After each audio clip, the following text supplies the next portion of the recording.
Okay, Chapter 14 is about mortgages, and that involves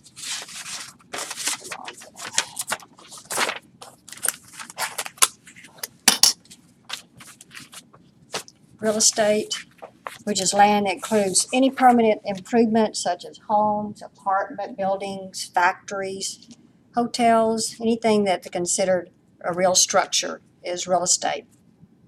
Have any of you bought a home or, okay, Crystal's bought a home, property or anything like that? Okay.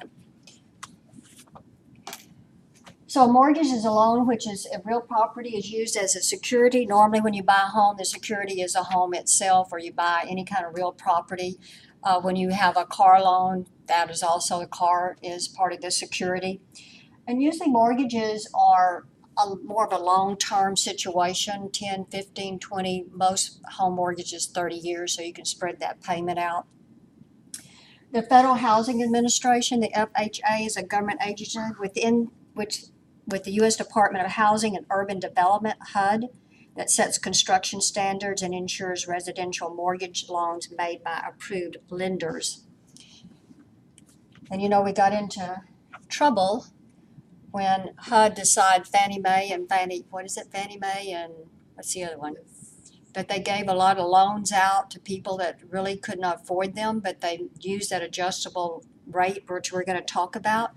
And so it made their rate really low, but in 2 years or so, it doubled, tripled, and then they couldn't pay it. So that's how we got into that housing situation back in, what was it, the 80s? Or I think it was like the 80s. A lot of people lost their homes.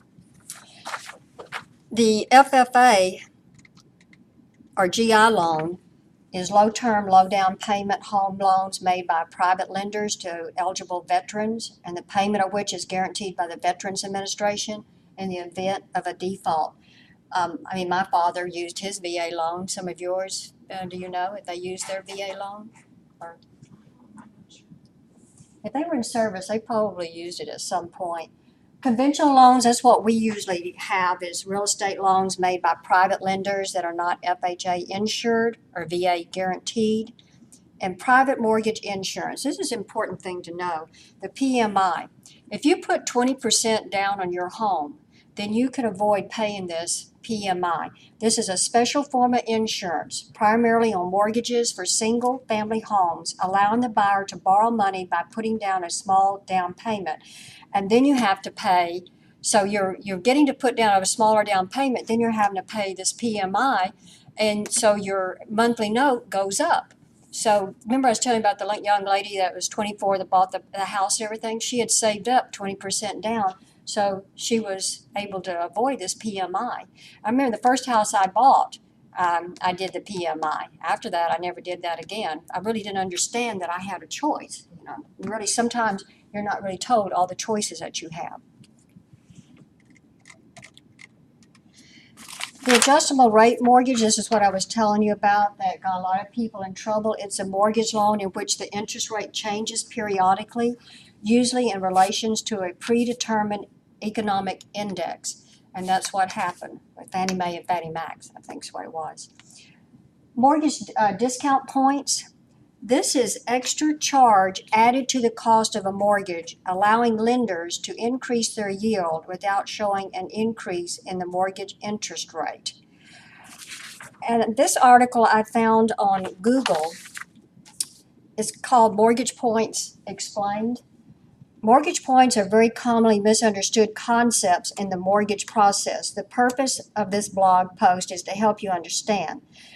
The origination points or origination fee. This is a fee that is charged by the lender to originate your mortgage, to start your mortgage. It is a commission fee charged to you. Discount points are charged for the purpose of buying down the interest rate more than the latter. So you're able, by paying more points up front, paying more money up front, you can decrease the amount of your interest rate. Also, having a great credit rating helps you get a better rate, even on a car loan, but on a house loan also. The origination points and discount points are calculated the same way. 1 point equals 1% of the loan amount you are borrowing. So 1 point on a $100,000 mortgage would be $1,000 charged to you. So the question you are probably asking is, why would I want to pay points? And the answer is, for each point that you pay, sorry about that. I thought I had it on vibrate.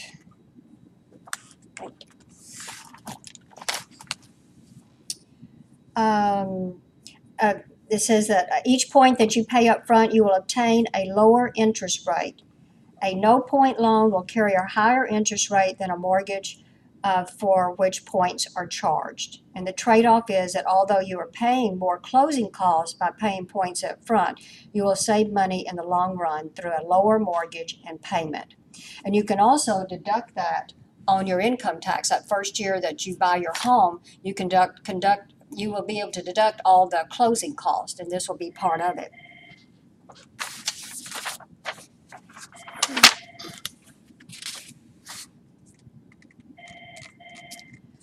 Whenever you close on a mortgage, you're going to be going to a title company, most likely. And you'll be meeting with the lender and with your real estate agent is usually there, and the buyer and their real estate person. A meeting at which the buyer and the seller of the real estate conclude all matters pertaining to the transaction at the closing, and the funds are transferred to the seller, and the ownership or title is transferred to the buyer. And when you go in there, they have a list, and they show you, go by line, you know, what the buyer pays, what the seller pays, and all the closing costs, and what's the final amount. And they usually tell you what the buyer needs to bring to the table as far as a cashier's check for the amount that needs to be paid, and they have that check ready to go. This shows historical mortgage rates and monthly payments. In 1974, interest rates were somewhere probably around 8%. And then in 1980, notice where they spiked. This is the 30 mortgage rates from 74 to 2010. So on a monthly payment, if you had a mortgage that was $100,000, this was the payment you were making in 1974, 1975. And then look what happened in 1980, 82, 84. Look how it spiked. Okay. And then it started coming down again in probably 1984, bottoming out 88, 86, 92. So when I first bought my first house I bought was in the 70s over here somewhere. Then I bought a home in 1990. But then I bought another home in 2006. So I got a better deal in 2006 than I did in 1990. But this shows you, and this is in the book, so I think it's kind of interesting to look at how the mortgage rates have gone up and down over that period of time. Okay, if you turn in your book to page 459.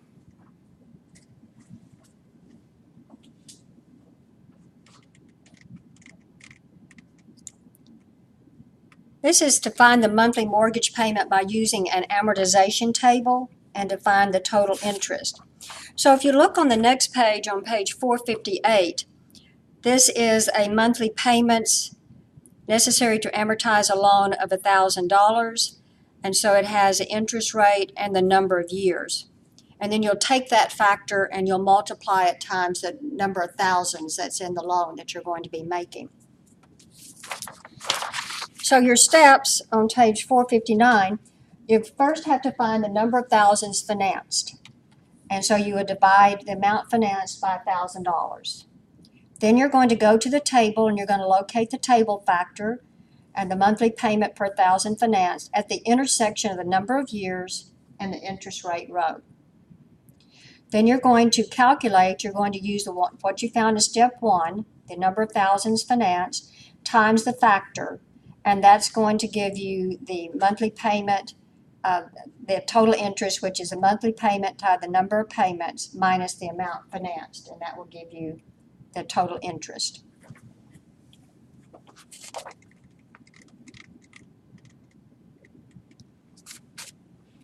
So you're going to be using the table on page 458, and let's do this problem together.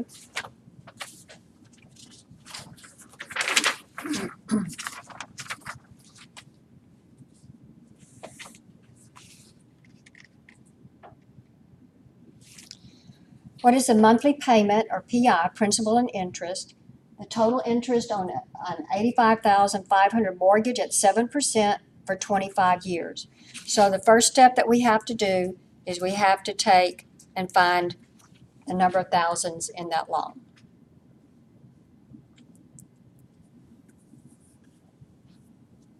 So, pardon me? 85.5, okay. Then our second step is to use our table. We know it's 7% in 25 years, so find your factor.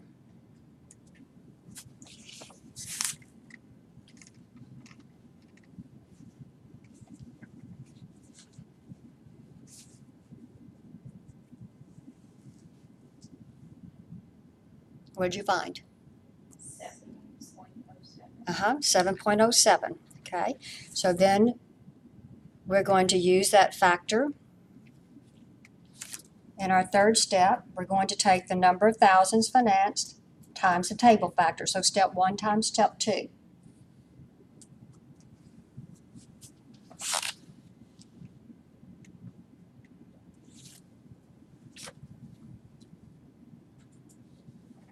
And what is that monthly payment amount? $604.49. 85.5 times 7.07. And then calculate your step 4, get your total interest.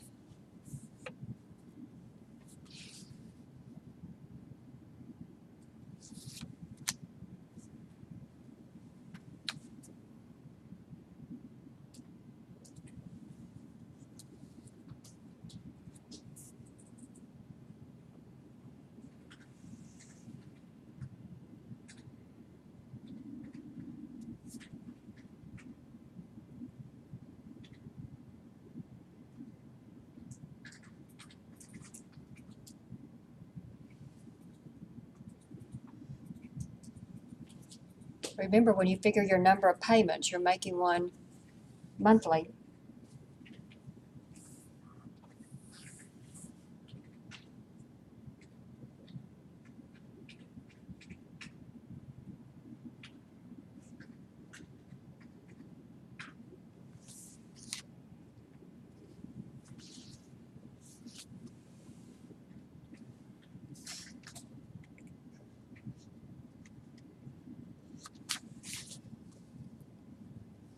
So your total interest, you're taking your monthly payment, which we've step 3, $604.49.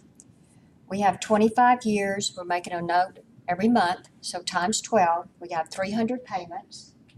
Subtract out the amount that's financed, and that gives you the total amount of interest.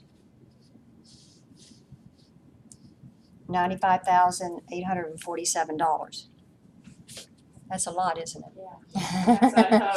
So you can see how trying to save as much as you can, getting 20% down, saving on that insurance can help also on your monthly note, and then trying to pay off early, trying to make 2 payments instead of 1. And that's what's so good. Even though you could do a 15-year note and your payment would be larger, you'd be better off doing a 30-year, getting a lower monthly note, just in case something happens. You would be able to continue to pay your note, but then you could start paying it off early and you'd still benefit, but not be tied into 15 years. So I would consider that. That's what we just refinanced our house again for the Did you? second time. And well, yeah, 15 years sounds really great, but that's a bigger payment.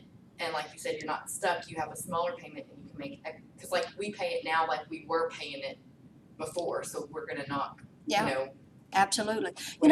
Another thing to consider, because you're starting your careers, that as you get raises, instead of saying, oh boy, I've got more money to spend, say, oh boy, I've got more money to save. And so put that amount and it's difficult, but put that amount aside, especially if you're wanting to buy a house or something, that would accumulate pretty quickly.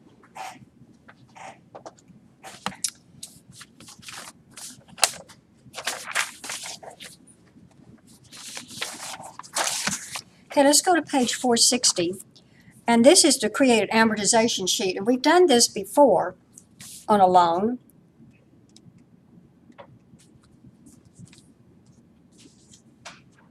Oh, before we do that, let's go to page, let's see, no. No, that's it, never mind. Okay, our steps to do an amortization. You want to add one to your book or make a note somewhere that you're still going to need to do find the number of thousands financed. So your first, in step one, you're going to need to do two things. You still need to find the number of thousands financed and then go to your table and get your factor. Okay, so you still need to do that. Then calculate the amount of interest for the current month, using the interest, which is principal rate times time, where P is a current outstanding balance of the loan, and R is the annual interest rate, and T is 1/12. Okay. Find the portion of payment used to reduce the principal, and that's monthly payment minus the interest, and then calculate the outstanding balance for the mortgage loan. And so that is the previous balance minus the portion of payment reducing the principal. And then you repeat steps 2, 3, and 4 to get the next month's amortization, see what your new balance is and how much is being applied to your principal.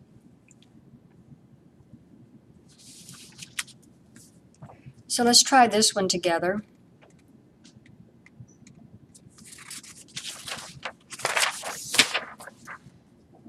We're going to prepare an amortization schedule for the first 4 payments of $75,000 mortgage, 9% for 15 years. Use table 14.1 to calculate the amount of the monthly payment. So the first thing you need to do is find out how many 1,000s are in that loan.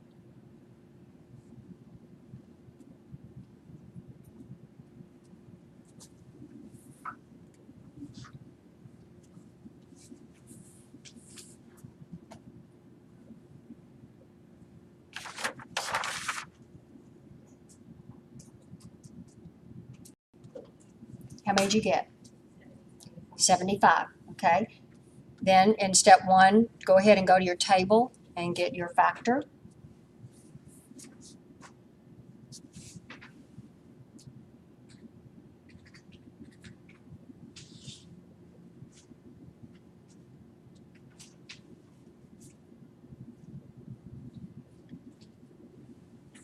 Anyone get your factor? Okay, what is it? 10.15. 10.15, okay. Then I would calculate the monthly payment. I would add that one to calculate the monthly payment, because you would take your factor times the 75. So your monthly payment is $761.25. So I would add that after you get your step 2.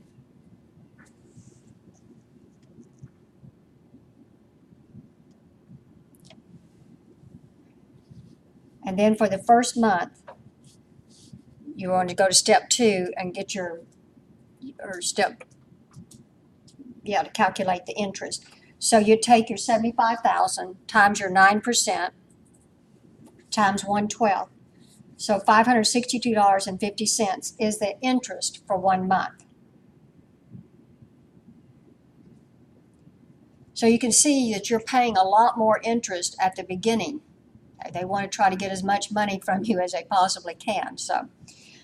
So then what you need to do is subtract that from your monthly payment, and that tells you how much is being applied to your principal. So if you take the $761.25, the monthly payment, minus the amount of interest, $562.50, what's going towards your principal is $198.75. Right.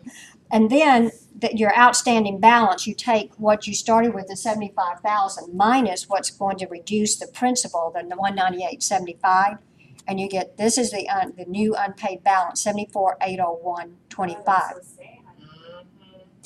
Now, this is the first month. Now, they want you to do the first 4 months. So I want you to do number 2. You take this amount, and then you're going to be starting with step 2 and going through, okay, for the next step for month 2, 3, and 4. So I'd like you to do that.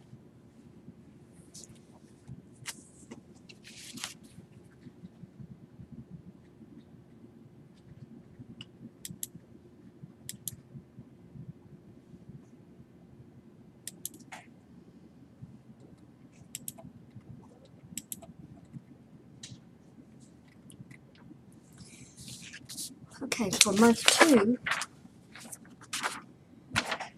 what did you get as your ending balance after it was reduced? The new principal, Pardon me? the new principal, Yeah, the new principal. 74,601. That is correct. So you had to find your interest. So you took the ending balance that we got after the first month, that new balance, times the 9% times 112. And you got your 5601 as the amount of the interest, and then you subtracted that from your monthly payment to give you, to find out the reduced principal is $224, so it increased a little bit.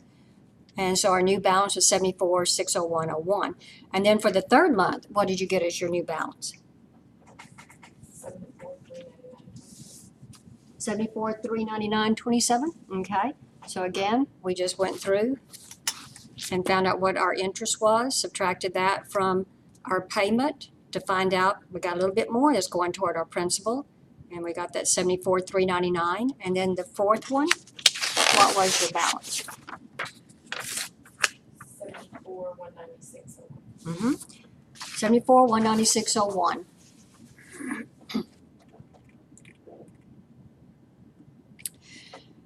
And then you had to create an amortization sheet, and to create an amortization sheet,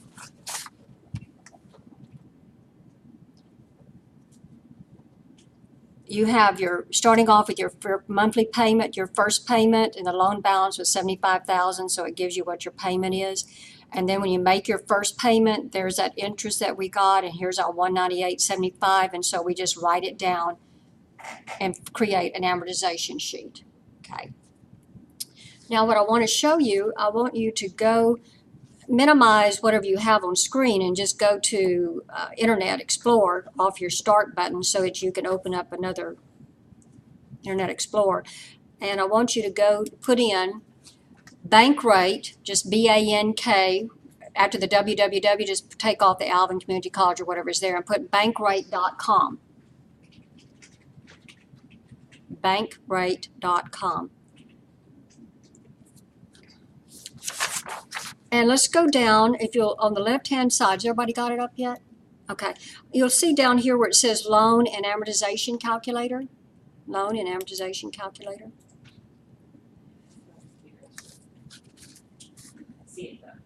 Okay. And put in, the loan amount was $75,000.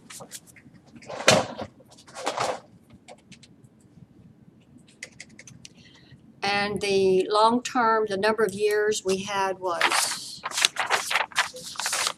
15, okay? And that will automatically transfer it to months, 180 months. And then our interest rate was 9%. And the loan start date, we're gonna have it start here. And then do calculate. And you'll see it has we had 961.25, but it's that rounding process because we were doing each one individually. So it's got 760.70. So that calculated that. And then if you made, here's where if you made extra payments, you could figure that information. Then it says show or recalculate amortization table. So let's click on that. You see where that is? And here you can see we had that 198.20, but we had 198.75. So it's a little bit off, but this is what they would use. So you can calculate an amortization table on anything that you want to see what your monthly payments would be, what's going to interest and everything. And it's really, for me, it helps me to work off this. I love to have one of these if I have a loan because each month I'm marking it down and I'm a little bit closer to that goal of paying it off.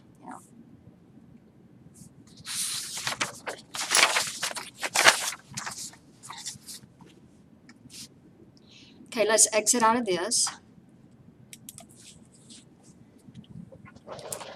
Now, the next part we're going to look at is the monthly principal, interest, taxes, and insurance. And this is a lot of something else that you may not realize whenever you start to buy a home It's just not going in and here's my principal and interest and this is what I need to pay.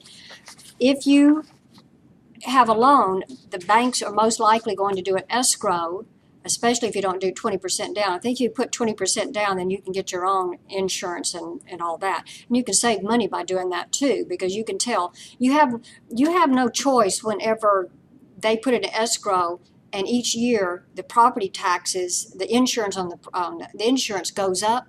That's tacked on, so you're real surprised the next year because you're thinking you budgeted for the same payment you had last year, but it's more because your insurance and your property taxes have gone up, and so it may be a shock to you by the amount that has gone up.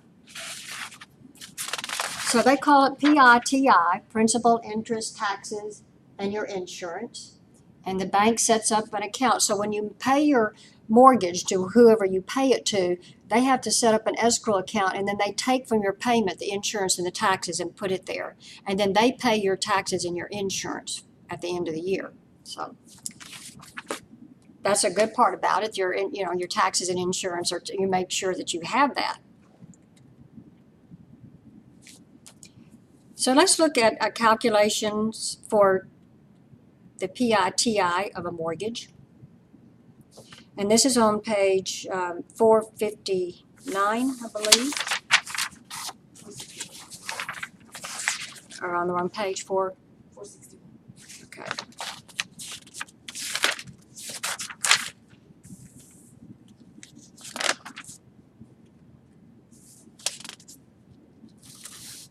Actually, is it 461?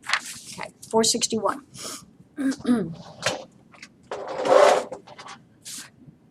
But you still have to do, I know what my note here is you still have to do steps 1 and 3 from page 459.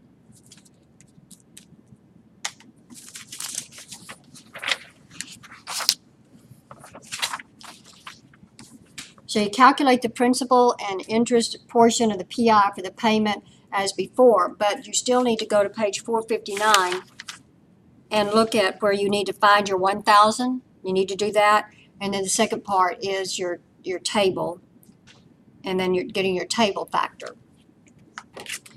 Calculate the monthly tax and insurance portion. And so you take your monthly tax and insurance, the estimated property tax and hazard insurance, and divide it by 12.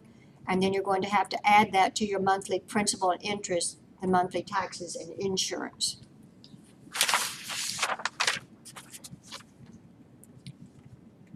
So let's calculate this.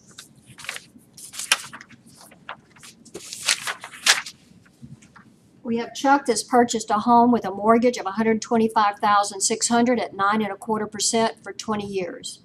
The property taxes are $3,250 per year, and the hazardous insurance premium $765. What is the monthly PITI payment of this loan? So the first thing you need to do is you need to calculate the number of thousands.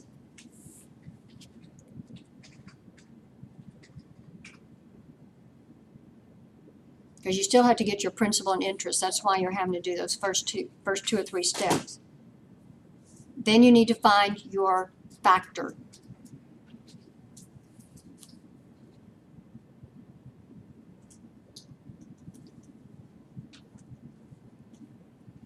So our loan was $125,600 divided by 1,000. We have 125.6 1,000s.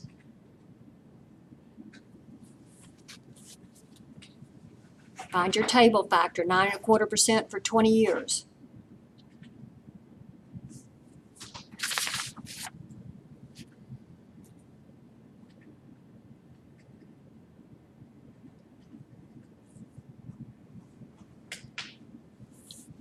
Did you get 9.16? Okay, now you need to take that factor times your 125.6 to find out what your principal, monthly payment of principal and interest.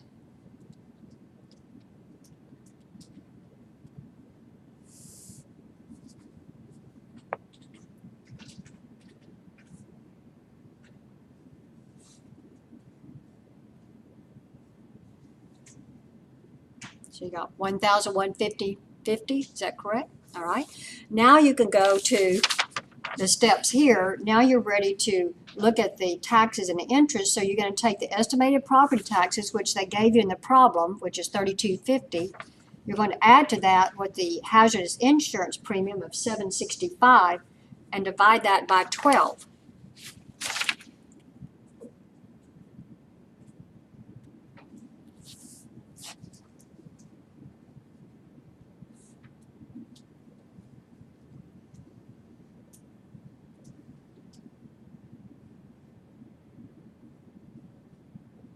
So another $334.58 is going to be added to your principal and interest for your monthly PITI. So then you're going to have to make a payment of $1,485.08. $145.8508.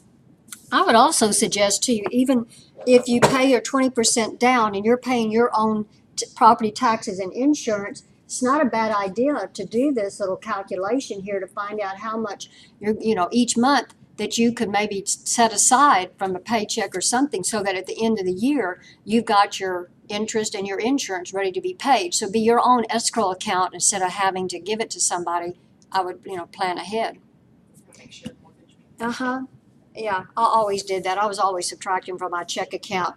If I had charged something on my credit card, I subtracted it from my checking account and my little checkbook. So, but that was when we used checks so much, So I would know that I've got money in the bank that's already paying for this by the time my credit card would come in. It really helped. Okay, we're just going to cover that much. We're going to leave the closing costs and all that for our next meeting after we come back after Thanksgiving. So spend your time working on your assignments. You can work on the problems for the particular part of the lesson.